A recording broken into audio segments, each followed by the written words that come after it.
결국 철수, 해처 노영입니다. 네. 세계 잼버리 대회 참가자 전원이 전북부안의 새만금 야영지를 벗어납니다.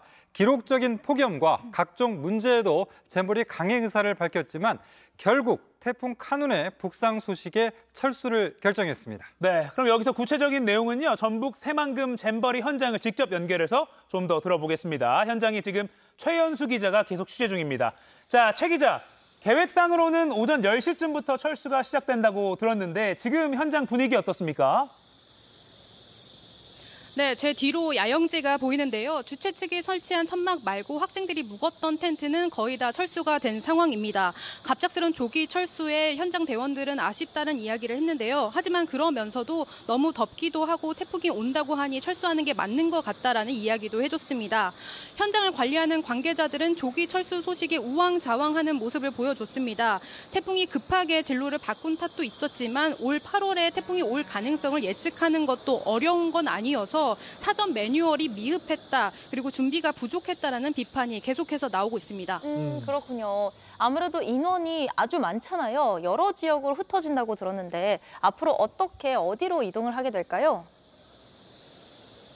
네, 조금 전인 오전 10시부터 이동을 하고 있습니다. 버스들도 대기를 하고 있고요. 이동 인원만 3만 6천 명에 달하는 상황이라 버스는 1000여 대 이상이 동원될 걸로 보이고 있습니다. 이 야영지에서 빠져나가는 데만 6시간 정도 걸릴 것으로 보고 있고요. 경찰들은 순찰차를 동원해서 이곳 야영지에서 인근 고속도로 지민로까지 버스를 호위하며 교통 흐름을 통제하겠다고 발표했습니다.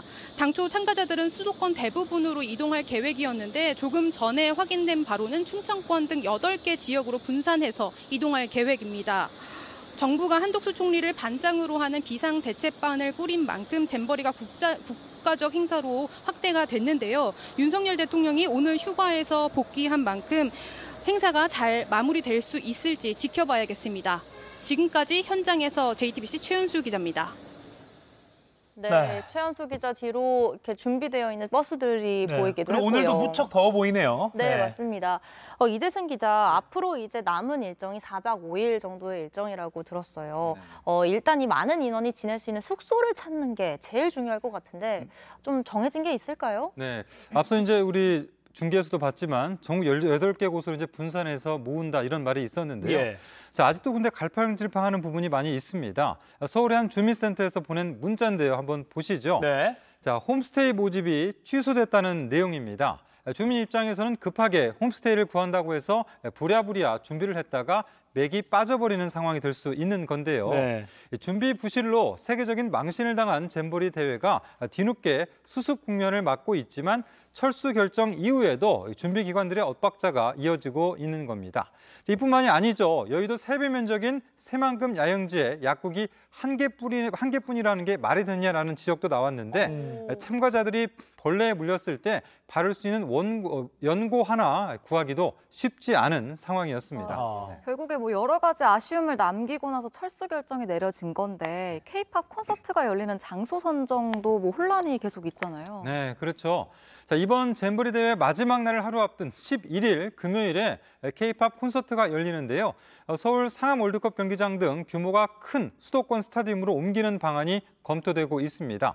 애초 콘서트 날짜와 장소는 6일 새만금 야영지에서 11일 전주 월드컵 경기장으로 한 차례 변경된 바가 있는데 다시 수도권으로 바뀌는 겁니다. 상암 월드컵 경기장과 잠실 종합운동장 등이 거론됐었는데 현재로선 상암 월드컵 경기장이 유력한 것으로 전해졌습니다. 네. 그런데 며칠 전에 그 윤석열 대통령이 이제 스카우트 프로그램 중에 이제 뭐 전국 관광 프로그램을 추가해라라고 제시를 했는데 이걸 주관하는 세계 스카우트 연맹 측이 좀 부정적으로 그런 입장을 내비쳐서 좀 구설수에 올랐어요. 네, 그렇습니다.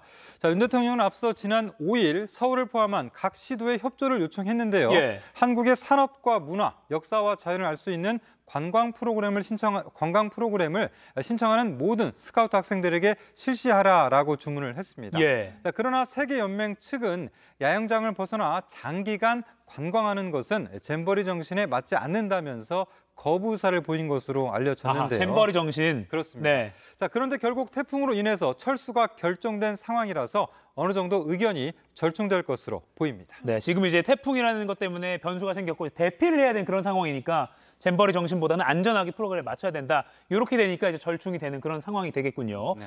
지금 뭐 BBC나 로이터 이런 데서도 이 소식을 많이 전하고 있어요. 근데 BBC 보도 보니까 이제 영국 참가단 사연을 하나 이제 소개를 했는데 영국 학생들이 1인당 한 600만 원 정도의 참가비가 드는데 이거 마련하려고 쿠키도 팔고 뭐 식당에서 아르바이트도 하고 이렇게 돈을 만들어서 오는 거죠. 그렇게 왔는데 네. 뭐 무더위에 준비가 잘 안 돼 있으니까 너무 속상하다 이런 취지의 기사가 나왔더라고요. 근데 네. 앞으로 남은 일정만이라도 좀 좋은 추억으로 태풍 속에서도 잘 마무리했다라는 걸로 마무리가 잘 됐으면 좋겠습니다.